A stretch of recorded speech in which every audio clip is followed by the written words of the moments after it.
Sindh high court में एक दरख्वास्त दाखिल हुई है।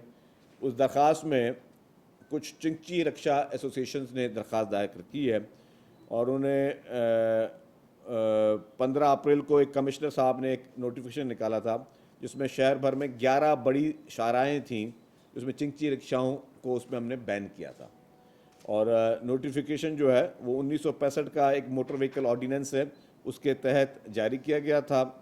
और उसमें उन तमाम सड़कों पर चिंची रिक्शाओं को और इस तरह की जो ट्रांसपोर्ट उनको हमने मना इसलिए किया था कि उनकी रफ्तार और उन गाड़ियों की वजह से ट्रैफिक में बहुत जो है खलल पैदा होते हैं, जिसकी बहुत सारा कंप्लेंट्स भी हुई हैं।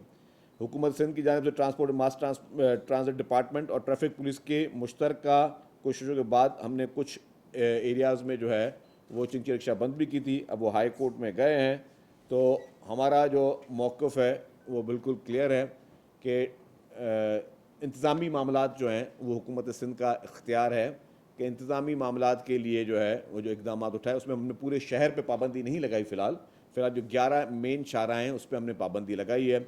और उन्होंने दरख्वास्त दी उसमें आर्टिकल 8, 9, 10, 21 और आर्टिकल 25 की खिलाफ वर्जी की उन्होंने कहा कि की, लेकिन हालांकि ये जितने भी इंतज़ामी डिसीजंस हैं इसमें किसी भी आर्टिकल को हम हिट नहीं कर रहे। हम किसी मतलब ज़ाहिर गवर्नमेंट का ये डिसीजन है और गवर्नमेंट की ये मंशा है कि वो अगर ट्रैफिक को स्मूथ चलाना चाहती है और कुछ बोल्ड डिसीजन ले रही है तो वो गवर्नमेंट के मैनेजमेंट इश्यूज़ हैं, उसमें मैं समझता हूँ कि दरख्वास्त उनको जो है उन्होंने दाखिल की है वो गलत है।